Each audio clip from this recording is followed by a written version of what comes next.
What's going on, everyone? MikeO here, joined by my buddy Ed, aka WeskerGriff, on YouTube. We're here on the MikeO Baseball Vlog channel today, and maybe we'll toss this up somewhere else. We're doing a kind of just throwing together a podcast, no preparation, just providing some feelings on the conclusion of the Major League Baseball season, specifically that of the Philadelphia Phillies, who finished up the 2020 campaign with a disappointing 28-32 record, finishing in third place in the National League East. And in a year of expanded playoffs, they did not qualify. So certainly disappointing. I'm sure Ed will agree. We're both thrilled that we did get baseball this year. We had that opportunity to watch some Phillies baseball, but it did not go the way we would expect or want it. And you know what? We're going to have some frustrations. We're going to talk about it for a little while here. Just get it off our chest. It's definitely better than holding it in and just being frustrated. As big baseball fans, we're certainly still excited to see the Major League Baseball playoffs coming up. Should be really interesting to see the new format. Just disappointed that the Philadelphia Phillies, for the ninth consecutive year, will not participate. With all that being said, Ed, thanks for joining me. Thanks for having me on, Mike. I wish we were talking about better circumstances with the Phillies, with playoff baseball, but it is what it is, and it was not a great season for the Phillies. Was extremely glad that we had baseball in 2020, but the way that the Phillies played in September and the way the bullpen pitched this year, it was torture. So there's a lot to go over in this podcast, a lot to discuss. And like you mentioned, we didn't really do too much research for this particular thing. We're just going on what we watched the entire season, and this is kind of going to be some of our hot takes. You said it is what it is, and what it is disappointing, specifically because of the expanded postseason. And listen, we both watched baseball for a long time. We understand it is a 60-game season, and that has pluses and minuses. Obviously, we're just happy to get a season in. When you have a shorter season, you have less, margin for error. You have less time to kind of find your groove. If they played a full 162, there's going to be ups and downs, and the teams that qualified for the postseason probably would have changed because you would have just had a longer amount of time for teams to improve, teams to kind of make adjustments and such, find their grooves. But that's just not the season we had this year. And, the Phillies, $200+ million payroll, highest in team history. I think they were 7th in Major League Baseball, and they're just so top heavy, and that's the frustrating part. And the September collapse, which we've become way too accustomed to over the last few years, is another thing that is just utterly disappointing. And it's very frustrating. I mean, they literally had to do so little in the final week. They had to win one more game. They had to go 2-7 in their final 9, or their final 8, 2-6. They won one game. Everything lined up in that final day of the season. Everything they needed to have happened, except for them winning the game. So, definitely disappointing. So many missed opportunities. Obviously, the bullpen was the crux of the problem, the number one problem by far. Lack of depth and bullpen were the biggest problem with this team. They had, 21 blown lead losses, which is pathetic. They had a lead in 49 of 60 games. Led the majors, I believe, or were tied with the Dodgers. So when you have a really bad bullpen, you're going to have a really bad team, and the Phillies had a historically bad bullpen. So, I mean, there's not much more frustrating than a bullpen that can never hold a lead. They basically could never hold a lead. Like, as you mentioned, they were historically the worst bullpen in baseball history. Just take a second to contemplate that statement. Think of all the years there's been in baseball, all the years that there's been bullpens, all the teams. Just think about that. The way that this bullpen was constructed by the front office, it was just it was not good. They had veterans who just could not. It was just it was real painful as a fan to watch because the Phillies offense did. They were pretty damn good this year. The Phillies offense. They put up quite a bit of runs. The starting pitcher was pretty damn strong, but every single time the starting pitcher would come out, it would just boom. The lead would evaporate, and the Phillies would put up 5 to 6 runs. I think the Phillies were pretty high actually in runs per game, scoring wise, but every single time. And then they made trades. They tried to bring people in. I know they brought in Brandon Workman, which was a disaster. Uh, I think they brought in a couple other guys. I know they called up JoJo Romero, who was actually one of their better bullpen pitchers. He kind of Yeah, he did had pretty a good. pretty bad game or two, so his ERA still finished over 7. So But David Phelps, Blake Parker, I mean, all these guys just David Hale. Oh my lord! I think going forward, looking towards 2021, there's very few guys I want to see brought back in the bullpen. I think the only guys that are salvageable in the bullpen are Connor Brogdon. He was impressive, young guy that they called up. Jojo Romero, like I just mentioned, I thought he was pretty decent. And I really can't think of anyone else. Hector Neris, maybe. I mean, but there were times where it yeah, was they're rough. before you can get to the guys on the field, you got to figure out what you're doing in the front office. We are recording this very early Tuesday morning, so Monday came and went, no movement, no type of move by the organization, and generally speaking, Major League Baseball kind of frowns upon making moves and making newsworthy moves to take attention away from the on-field games once the postseason begins. So that makes you wonder, are they going to make a change in the front office? I mean, we have a general manager, Matt Klentak, who has been around at this point for a half a decade and has very little to show for himself. And you have Andy McPhail, who, I mean, I don't think there's a single person in the city of Philadelphia who likes him. I mean, so, is there going to be a change? If so, when would it be? You would assume it would have been today, but who knows? There are philosophical issues. There's top to bottom. You gotta. If you're a general manager, you have to get creative. You have to make good deals, and you have to have an eye for talent. And this team has had bullpen issues for years. Obviously, this year's an utter disgrace. It should never be as bad as it's been. Young talent is an issue. It's been an issue for a while. First round picks, generally speaking, have not worked out. Alec Boehm was one of the bright spots this year and played very, very well. He's one of the recent first round picks, but generally speaking, first round picks have not been very good. So, there's moves you can make, like Bryce Harper. Great job getting him here, but you throw money at guys, you can do it. What's going to build a winning team is making wise moves, picking up some guys, because you obviously can't overpay everyone, so you're going to have to make clever trades. You're going to have to get young guys who don't cost you a ton of money.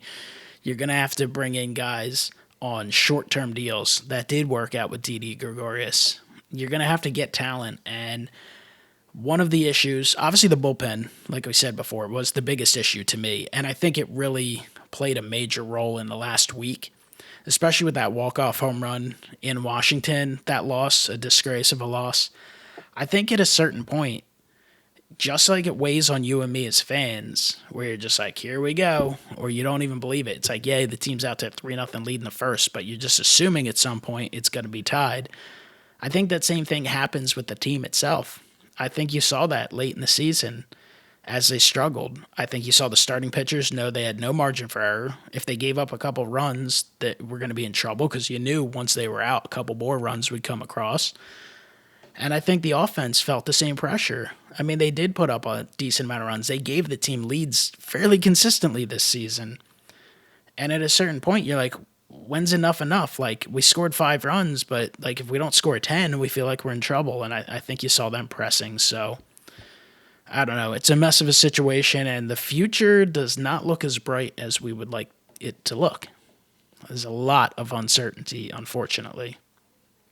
No, because you have free agents. I They have so many holes going into the offseason. They got starting pitchers leaving or on options. They got, Didi Gregorius. He was on a 1 year deal, so he might not be back next year. You got questions at second base. You got JT Realmuto, who is the best catcher in baseball, and the Phillies just made a colossal miscalculation not re-signing him.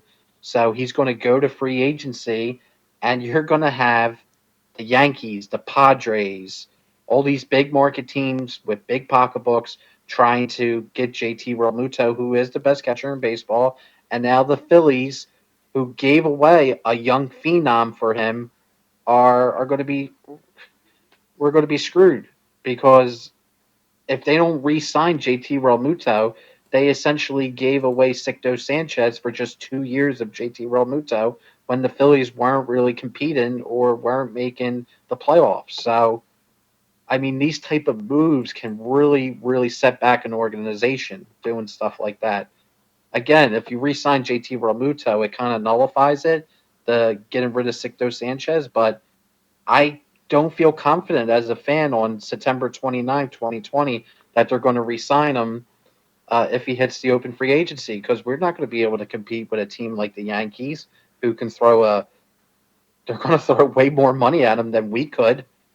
So, and then you got the starting rotation. I think next year you're going to have Aaron Nola, who Aaron Nola, he's been pretty damn good the last couple years, but as a fan, and I don't want to go too hard on Aaron Nola because he's certainly not the reason why this team didn't make the playoffs. But this is the third year in a row he's kind of faltered in September, and it's a little bit concerning to me. But we're going to have Aaron Nola next year, Zach Wheeler, who was really good. Zach Wheeler was very impressive, and that's it. After that, I mean, you got. I think Jake Arrieta has a club option. I don't think there's no way you can pick up that club option. Um, I think it's for like I don't know offhand, but I think it's over 15 million club option. So you don't bring him back.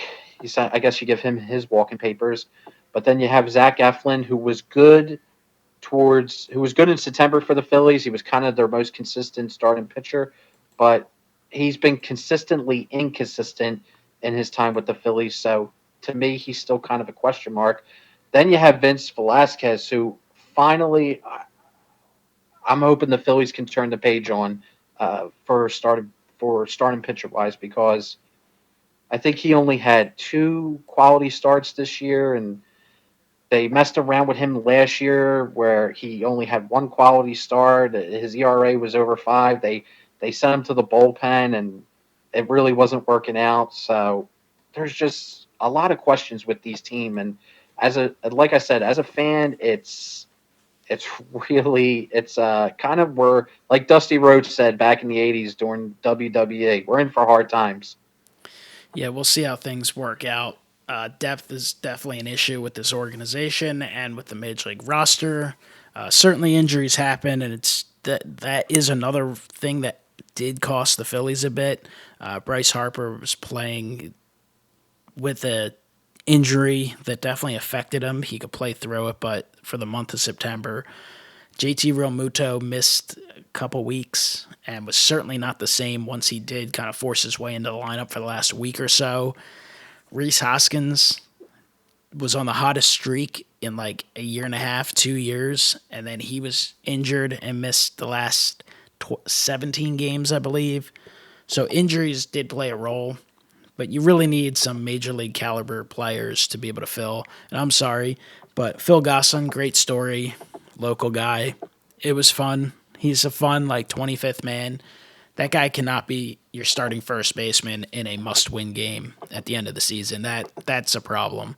So they're going to have to look to add some serious depth to this roster in the offseason. And listen, they got a lot of competition. You got the Atlanta Braves, who don't appear like they're going anywhere. A ton of young talent. And I mean, they won another division title despite various injuries to their starting staff. The Washington Nationals, rough season, but there's no reason to believe they won't be back. They have deep pockets. They have a Hall of Famer anchoring their starting rotation still. They've got perhaps the best young player in baseball that'll be back next year. The Nationals could be a problem.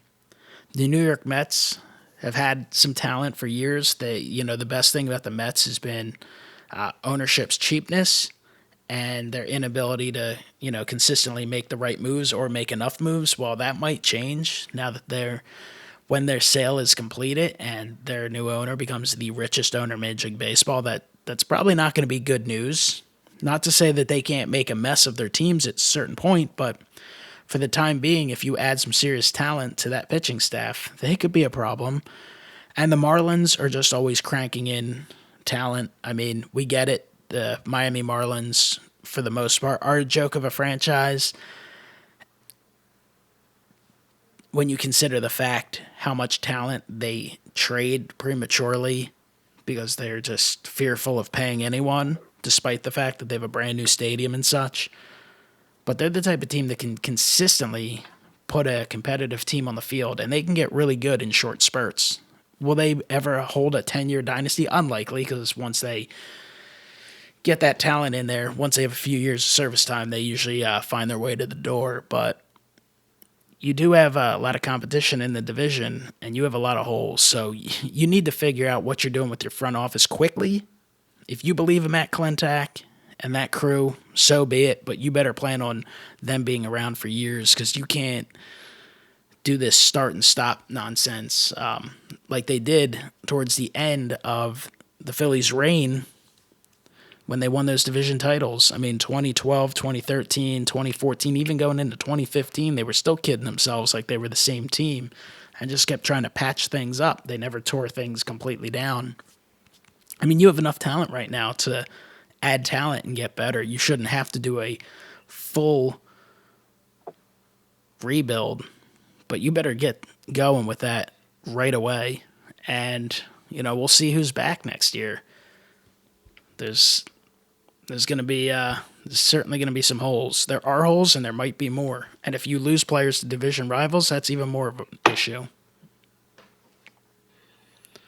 Yeah, you were talking about Matt Klentak. I think everyone in the city of Philadelphia was absolutely dumbfounded how the Phillies didn't let him go or fire him, or basically fire him on Monday morning. I mean, the Angels they didn't wait. They fired their GM the moment the game got over. So they were moving on quickly. And the thing I look at with Matt Klentak is I look at the track record. What has he done in 5 years to really make me say this is the guy going forward? He A lot of the moves have not worked out, and the Phillies' depth was such an issue this year. Depth was such a bad issue this year that the Phillies had to call up Mickey Moniak he was in Double A last year. He came up, got his major league debut, a former first round pick, and he was not ready for the majors. In a normal season, there is no way Mickey Moniak would have even got near the major league team. And I mean, that's just what it is now. They really don't have any big name prospects or minor league talent to fill some of these holes. They just have not scouted and have not drafted right. They've just wasted a lot of years, unfortunately, and we're in a world of hurt. In a world of hurt. Yeah, we're gonna see. Usually you're just excited for the next season. Of course, I'll be excited once 2021 starts. Before that, though, as a baseball fan, I'm thrilled to kind of see what happens in this postseason. It is interesting seeing some different teams, and anything can happen. That best of three series, I wouldn't assume anything. You have one bad night that could cost you dearly. So that's not something teams that have excelled have had to deal with in the past. I mean, I see early predictions, everyone kind of picking the Dodgers and such. Like, do I expect them to beat Milwaukee? I do, but I wouldn't assume anything. I do think it's going to be fun, though, and that's another frustrating thing. You see the teams like the White Sox and the Padres, all these teams reaching the postseason with all this young talent, and these teams who steal talent. They make wise trades, and you see it all the time. You got Yordan Alvarez. He's obviously hurt this year. Straight up stolen by the Houston Astros. They stole him in a trade. You've got Fernando Tatis Jr., another one of the top players in baseball, literally stolen from the Chicago White Sox organization. Even Gleyber Torres, that's how the Yankees acquired him. Again, not having an amazing year, but so much young talent. And when do the Phillies do this? It's virtually never. I mean, it's like once a decade they hit on a first-round pick. That's problematic. Every now and then they have a late-round guy who comes up and, contributes. But it's a problem, and there's a lot of uncertainty, as I mentioned before, going into 2021. Going right down the lineup, you got JT Realmuto, who's a free agent. When guys hit free agency, they rarely end up at the same team. It happens from time to time. It happened with Steven Strasburg last year, but it does not happen often. I think he likes Philadelphia. He's obviously buddies with Bryce Harper. I think he feels comfortable here, and he'd love to be back. But guess what? He's a free agent. The union knows they got to get a strong contract. There'll be a lot of pressure on him to take the biggest and best offer for multiple reasons. One, you've got this collective bargaining agreement coming up, so the union's going to be very interested in getting great deals. You have Major League Baseball recently, I think it was a week or two ago, announcing another major TV contract with, I guess it was TBS, so that's just a ton more money for Major League Baseball. Major League Baseball, understandably so, losing a ton of money based on the fact that there's no fans in the stands this season, but the TV contracts, they're pretty healthy. They're very healthy. And the fact that Realmuto is a catcher, and catchers have kind of consistently been disrespected from a cost point, free agency, arbitration, stuff like that. If JT Realmuto was a first baseman, he probably would have doubled his salary last year in arbitration. So he's absolutely going to sign a contract bigger than the one that Joe Mauer got years ago. And the problem is, being a premium player at a premium position where there's very few available, he's great at calling games. He's great at throwing out runners. He's very good defensively. And he's a fantastic offensive player. He runs well. He does everything well. Of course, teams are going to want him. The Yankees, they'll pay what they need to pay. I'm telling you right now, the Mets might outbid everyone. I've seen that the Nationals are going to express interest, the Atlanta Braves, so you have division rivals who know how good he is, just like the Phillies knew how good he was when he was in Miami. So, I mean, the odds of him coming back are not good, and he's going to get a bad contract. You expect that. You hope you get 4 or 5 good years out of him, and you just suck it up for the last 2 to 3. The time to sign him was in the offseason, and they didn't do it, so that might be a missed opportunity. You've got uncertainty with Rhys Hoskins. Is he going to be ready for next year? Are things going to heal up? Is he going to need surgery? If he does, how much time is he going to miss? I honestly thought there was a decent chance Rhys Hoskins would be moved in the offseason. I thought it was a possibility, still arbitration eligible, and I think there's still a lot of value for a guy who can be as productive as he is. At a lower salary, they might have been able to swap him for a really good starting pitcher or something like that. But who knows now? Will he be back? Will he be healthy? And then you really don't know what you're doing in the infield. Alec Boehm, I suppose they can toss him at third base for a year or two. I don't know if he's a third baseman long term. That's one of the reasons I thought perhaps he'd be the first baseman going forward. Didi Gregorius, the most consistent player this year, he played all 60 games. The only guy on the team to do such a thing. 10 homers, 40 RBIs, hit 284. I think I saw he never went more than 2 games without a hit. Just consistent right through. Very good player. He's definitely getting a 4 or 5 year deal. So then you're going to need a shortstop. Gene Segura, will he be back? I mean, probably, because there's so many other moving parts, but where does he play? Do you believe in Scott Kingery? Is Segura going to be second baseman? Is he going to play third base? Is there a spot for him? That's another question mark.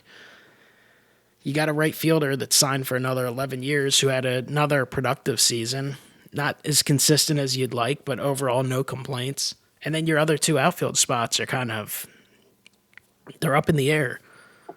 Do you feel like you can go another season with Roman Quinn and Adam Hazley sharing that spot? Maybe you can if you consistently have a ton of talent around the diamond elsewhere, but if you don't, if you lose some of your big pieces, then can you deal with that? And what do you do in left field? Andrew McCutcheon, still a productive player, had an okay year, 10 homers, 34 RBIs, hit 250. But Andrew McCutcheon seems to me at this point to be a guy who needs to be in an American League city.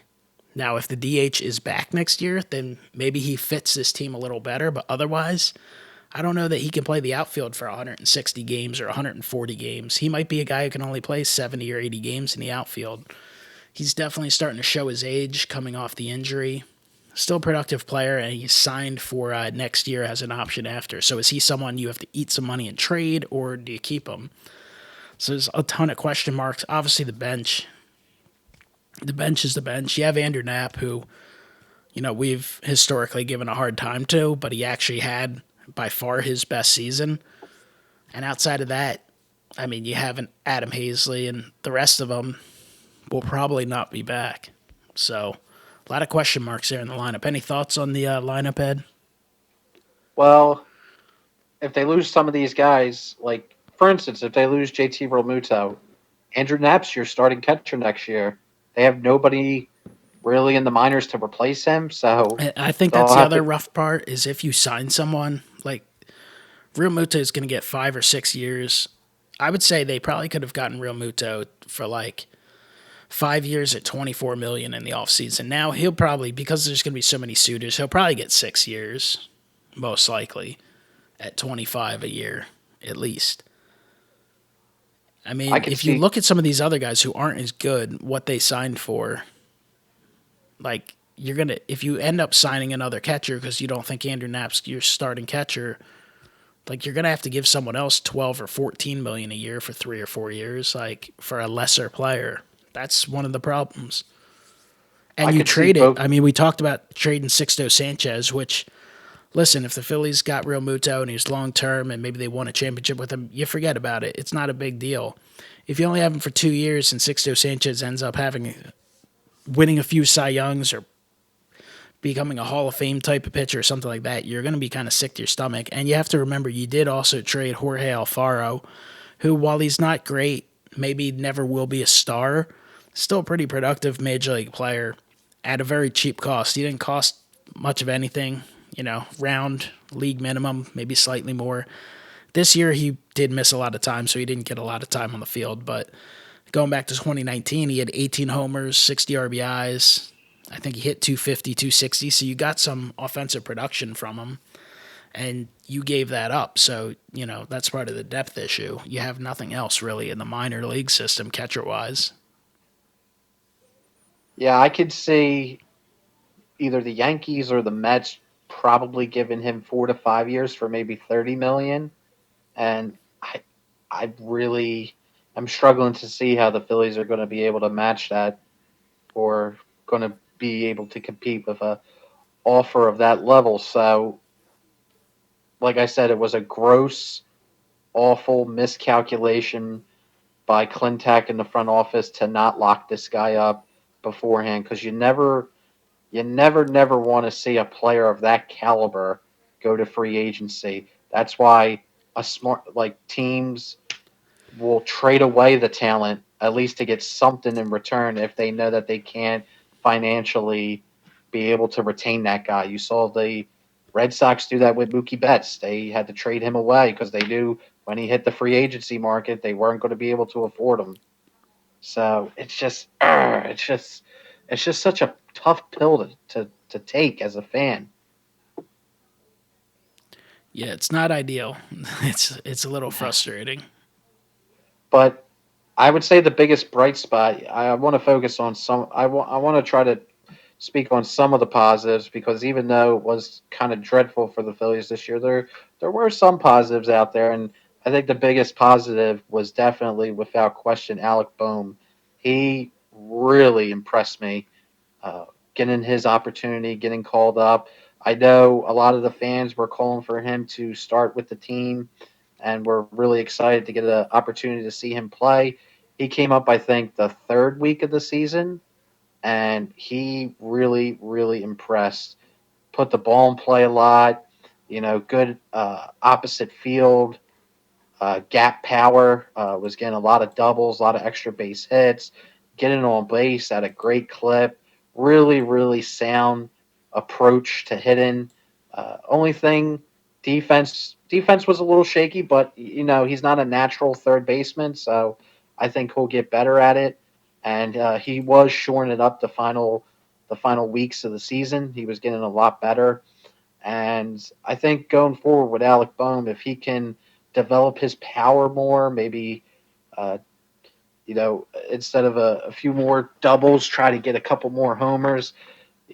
This guy's the limit for him. Maybe he could be the next premier player for the Phillies, and I certainly hope he is, because they certainly need a player of his caliber, especially in the infield, since there's so many question marks with potentially losing Didi Gregorius, and then the uncertainty with Reese Hoskins, and even the uncertainty with a guy like Scott Kingery, who didn't really show you too much this year. And I know he had the COVID, uh, he had the coronavirus, and then he got into camp late, and there was a lot of issues going on with him.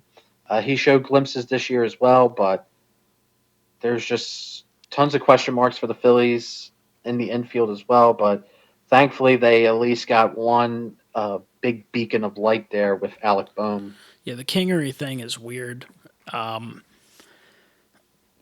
It's hard to know what to even think. Obviously, he made the team that 1 year out of a couple years ago out of spring training. Played great. Kind of surprised people. Everyone thought, hey, he ain't going to come up till May. They decided to give him the big league contract, and then they. I don't know if I've ever seen a player more mismanaged in franchise history. I mean, it's great to have versatile players, but this is a guy who played second baseman virtually his entire career. And next thing you know, he's playing all over the place. That was part of the Gabe Kapler experiment. Like in 2018, he played games at shortstop, third base, ton at shortstop, mostly at third base, or at shortstop, I should say. Played second base, left field, right field, center field. He pitched. 2019, they bounced him between center field, third base, shortstop, second base, left field, right field. It was like, what is going on? And this year he was going to be the second baseman, and he did play there for a little while. And then next thing you know, they're tossing him back out into the outfield. And obviously, yeah, he never really got to consistently get things going this year. He unfortunately, got hurt a few times, missed a few games here and there, so never got that consistency. I mean, his projections were like 16 homers, 50 RBIs, and to hit like 270. He ended up having 3 homers, 6 RBIs, and hit 159 and 113 at bats. So last year he wasn't terribly consistent, but he got kind of his feet under him a little bit, and fell just shy of 20 homers and hit 258. I mean, so he was ways off this year. But it's kind of a mystery now because he's now 3 years into his career. We're no longer talking about a rookie. So we'll see where his future is as well. Like, He's kind of a total enigma if you think about it, because you want to see this. You want to see Kingery get, you want to see him play every day in 162, get his 300 to 400 at bats, and see what type of player he truly is, and for him to play one sole position every single day, and just see how he can be in a full season with playing in a sole position, not having to, like you mentioned. I know when Gabe Kapler was the manager, he played him in every single position but first base and catcher. So, I mean, he was all over the place, no consistency, not knowing going to the ballpark where you're going to be or what you're going to do that day, where you're hitting in the lineup, or whatever. So it was kind of wild for him. But like you mentioned, this is going to be his fourth year in 2021. So, I mean, eventually push is going to come to shove, and he's going to have to show that he belongs. And this year, he had it real rough. He could not really produce. He did hit a few homers for the Phillies. I think he did hit a couple had a couple game winning RBIs for the Phillies, so he did win us a few games, but it was real rough for him this year. And in 2021, I'm not sure what the plan for Kingery is going to be. I'm assuming he's going to be their starting second baseman, but It's we'll have to possible, but who see. knows? That's the other question. Like, if they do hire a new GM and team president, that's when things could change a little more. Obviously, there's going to be changes regardless. There's changes every offseason, but you suddenly bring in a new philosophy, that's where, a new GM's not necessarily married to all the same players, or they don't feel that, whether you want to call it a nostalgic feeling to the homegrown players. So we will see what happens with that. Obviously, when we talk about individual team player performances and team performances, we are aware that it was a 60-game pandemic shortened season. But the biggest disappointment is when you have, a team of this caliber with these expectations and you have expanded postseason with a few additional teams. Like, if you can't qualify for the playoffs, that's a problem. And like we said earlier, the biggest problem was the pitching staff, specifically the bullpen. Starting wise, going forward, they look solid with Nola, Wheeler, and Eflin. They all look like good, solid big league pitchers. Obviously, Wheeler and Nola with the expectations even a little higher. You are going to have to fill two more spots in the rotation. You're going to need some depth, some other guys that can potentially help you out there. Jake Arrieta is going to be out of town for sure. He won't be back. Vince Velazquez, I think that experiment is probably ready to move on. I do think he would have some level of trade value because he does have a great arm and he still has the potential. If Vince Velasquez in a year or two ended up pitching in an All-Star game, I wouldn't be shocked. He has that type of ability. It's whether he can ever put it together. There's times he looks dominating for 3 innings and then, just falls apart. But I think it might be time to move on from him. Spencer Howard was not he wasn't overly impressive, but at the same time, it's his, first 24 innings in the big leagues, and he definitely has a ton of ability. So I'm perfectly happy having him in the rotation, but you're going to have to add another arm in that rotation for sure. A good solid arm that you can anticipate and expect the 6-7 innings out of on a weekly basis. So we'll see what happens with the rotation. You definitely need a spot or two, but it's the bullpen. The bullpen, I personally, just from the stench of this year and knowing that they are the biggest reason that this team collapsed down the stretch and missed out on the postseason, I would cut bait with virtually everyone, personally, if I were running the team. Connor Brogdon, definitely a good young pitcher with a lot of ability. Been some comparisons to a Ryan Madsen type. Absolutely keep him.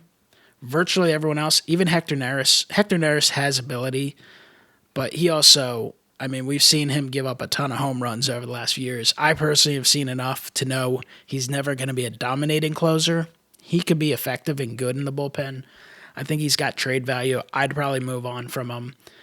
Tommy Hunter, these other guys, Adam Morgan, cut him loose.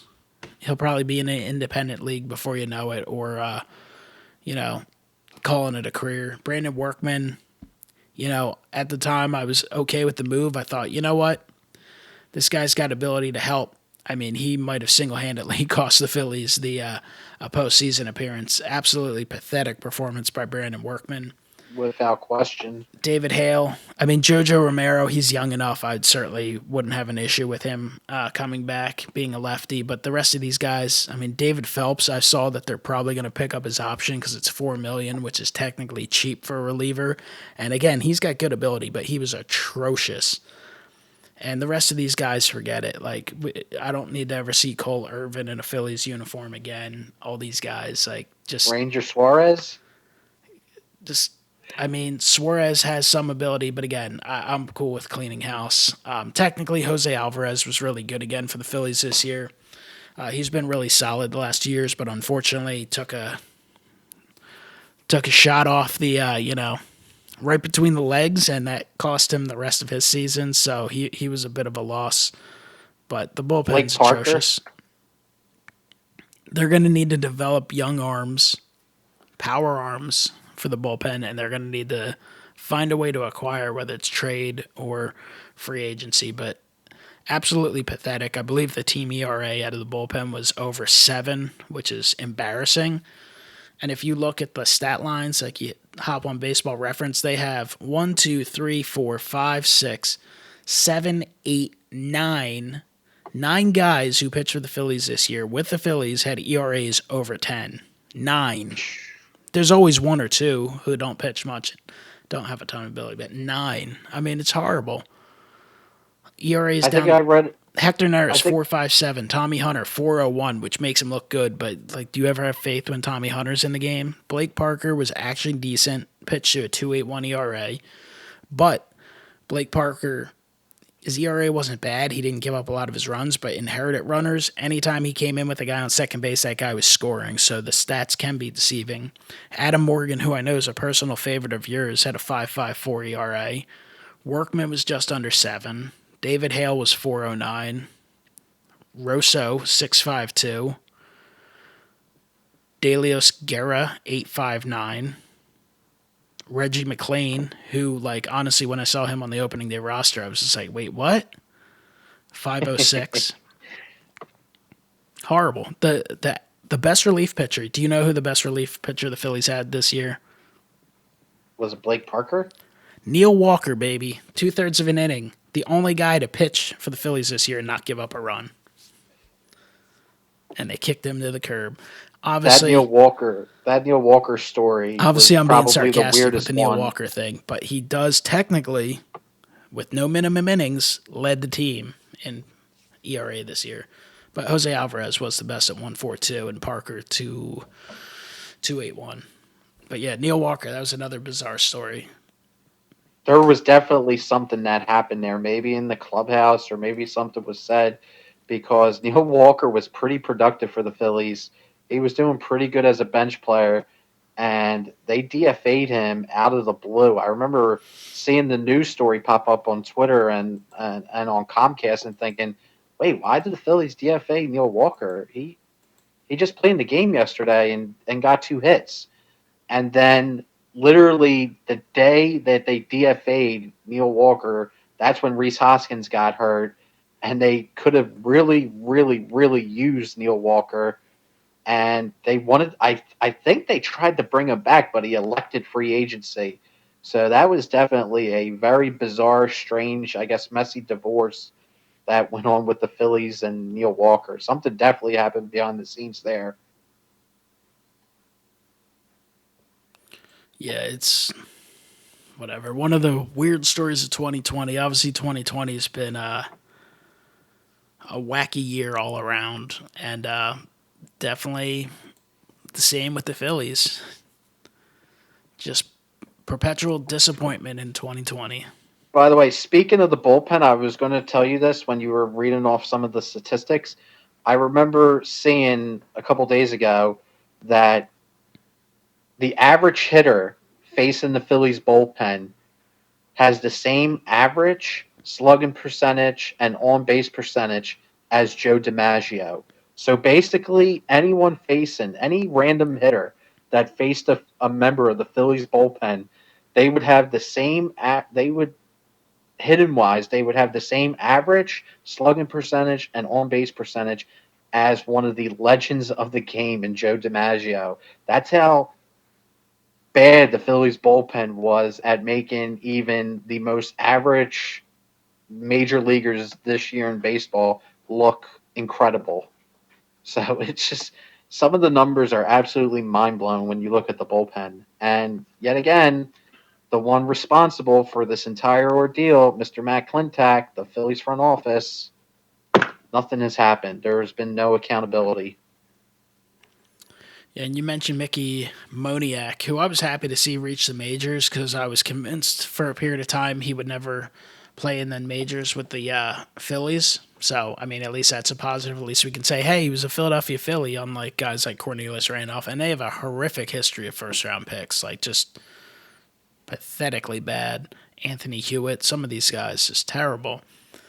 But you look at that draft, the most productive player to this point out of that draft, I would say, was Kyle Lewis, who I remember at one point here in the Phillies were talking about taking.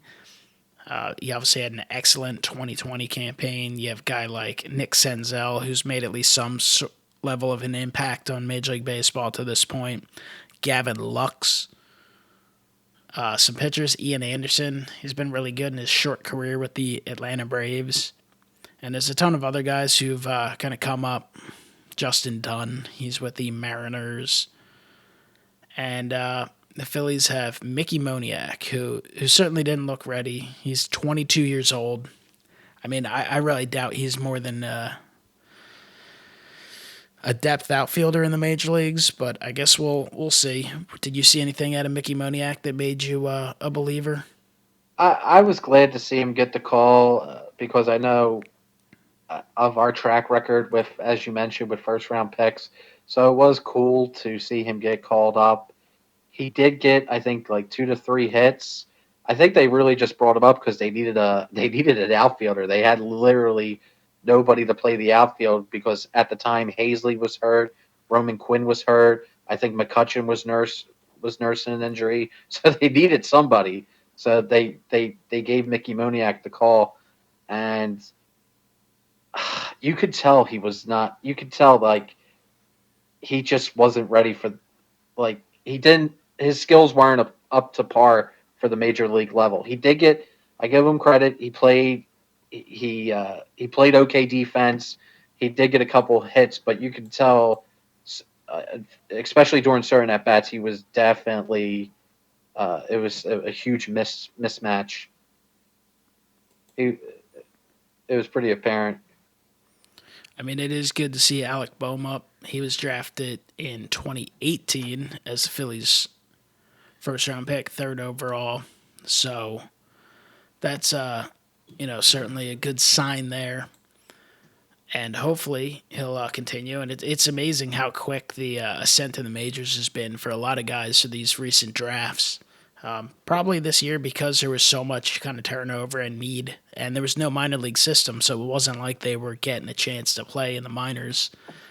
Just this year alone, Casey Mize from that draft, the first four picks all made their major league debuts from 2018. Casey Mize with Detroit, Joey Bart with the Giants, along with Alec Boehm and Nick Madrigal for the White Sox, and then Brady Singer came up and pitched pretty well overall for Kansas City. So and Nico Horner as well. So very interesting year in baseball, despite the fact that it was a tad disappointing from a Phillies fan's perspective.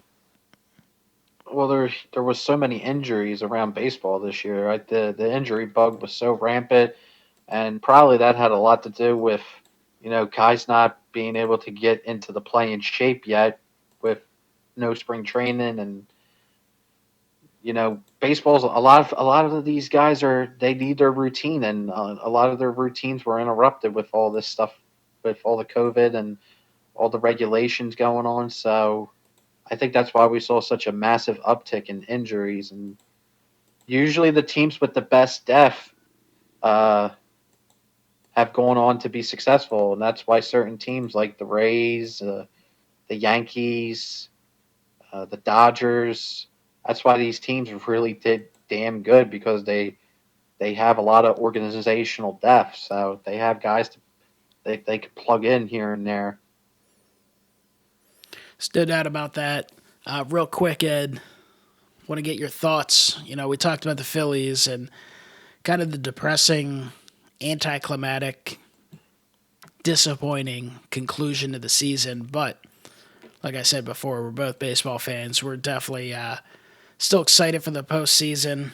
Interested to see how things go, how things develop. Do you have any thoughts on the postseason? Any teams you like that you're kind of counting on or looking towards, or what you think may or may not happen? Well, my World Series pick from when we did one of the videos, one of the season outlook videos with Bob Lewis, JT, Triple Crown, and Ray from Philly. My World Series pick was the Tampa Bay Rays versus the St. Louis Cardinals. Both of those teams are still in there. I do really like the Rays. I think that they can. I mean, their bullpen is just absolutely nasty, and their offense is really clicking. So I'll continue to say the Rays. I don't like I said all the way back when. So I don't want to change my pick there for the National League. I don't know. I'm not as confident on the Cardinals, but hey, you never know. In a 3-game series, maybe they might be able to do something.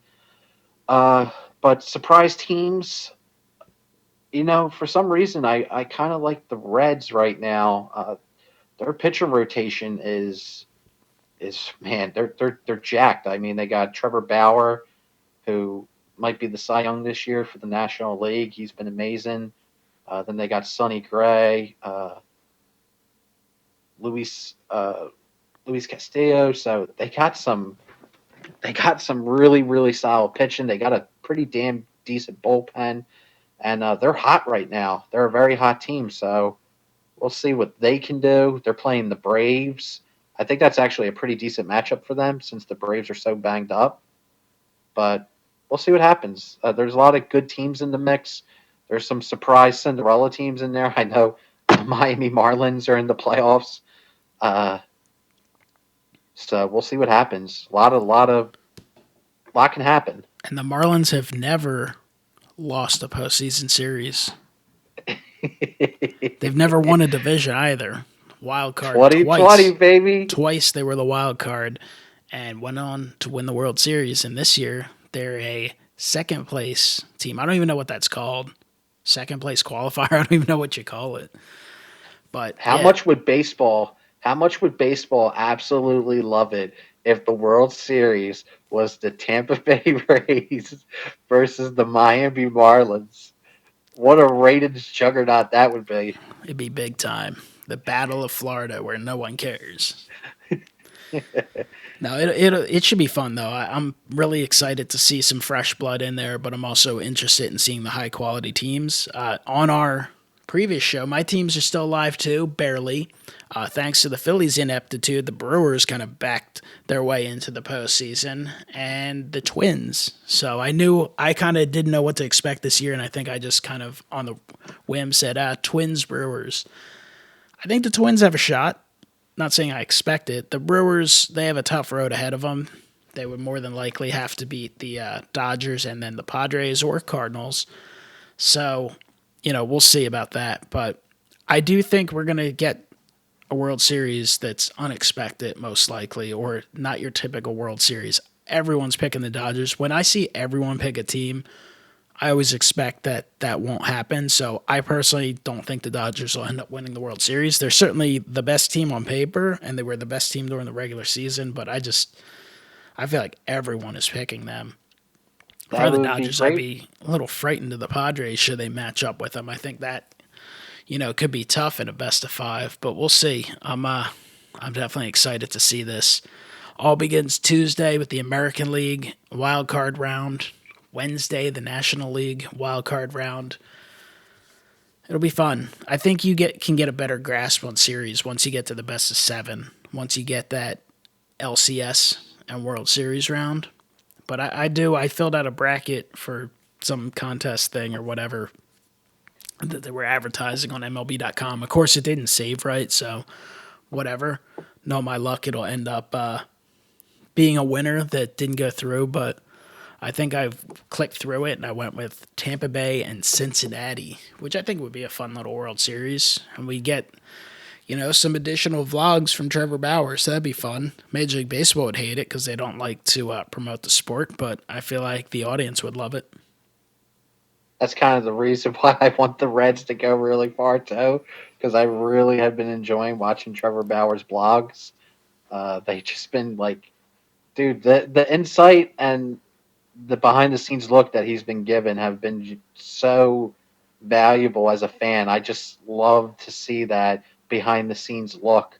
So I'm kind of hoping they go far too, just so we can see how the bubble is for the playoff teams and what the procedures are and what the day to day life is in that MLB bubble. As someone who enjoys the occasional bet being placed now that it's legal in the state of Pennsylvania, Any series that stand out to you? Did you check out any of the series lines or anything, or any team that you're going to toss on just kind of for fun? Because when we get to the playoffs for baseball, I usually bet on most series, even if it's just a couple bucks, just kind of for that additional push or just kind of for fun. Because if you're tossing some $5 bets, you're not gonna win a lot, you're not gonna lose a lot, but you can have fun with it. Actually, my one bet from January is still in effect, although I don't think it's going to be a winner. Back in January, I put $20 before all this COVID stuff happened and everything went to hell in a handbasket. I put $20 on the Toronto Blue Jays to win the World Series, and I think they were plus like 10,000. So that's like a $2,000 ticket potentially if they win. Because at the time I was just so high on their young core of Vladdy Jr., Bo Bichette, and Kevin Biggio. I was like, man, they could really make some noise. Unfortunately, I think they're playing the Yankees. They're playing So, Tampa Bay, oh, they're so playing Tampa Bay. it is a Uh, tough matchup because Tampa is so good, but it is a divisional matchup. So I mean, these teams play best of three series all the time. To me, like those are kind of coin flips, to be honest. but the Blue Jays have been playing so poorly recently, though, Mike. Hey, you never I know. that's true. Miracles can happen. That's true. Can you It imagine is if they beat Tampa and then they beat the Yankees and then at that point they just beat up on? They're so confident they just destroy whoever they play in the LCS. The if that did Buffalo Blue happen, Jays in the World Series against the Miami Marlins. That'd be another, legendary matchup that Major League Baseball would be not too happy about. if that happened, the word hedge, hedge, hedge, hedge, hedge comes right to my mind, right to the forefront on something like that. But a couple other, you were asking for other bets. The only other action I have series wise is I have $25 on the Rays to win the World Series since that was my pick that I made on the vlog back in whenever we did our season outlook with Bob, JT, and Ray. Because I figured, hey, I picked the Rays all that long time ago. Like it would kind of be foolish not to have a bet on them, and also put a $15 on the Reds to win the World Series. So those were the only three teams that I bet on, and we'll see what happens. It'll be fun. Postseason baseball is always fun to watch. Sometimes it's fun to put a little action on a single game or a series, but it's early in the process still. I mean, if there's a underdog that someone really likes, you can always toss something on them now because you'll get some crazy. I think I did throw a few bucks on Cincinnati just for the hell of it. Like even to win the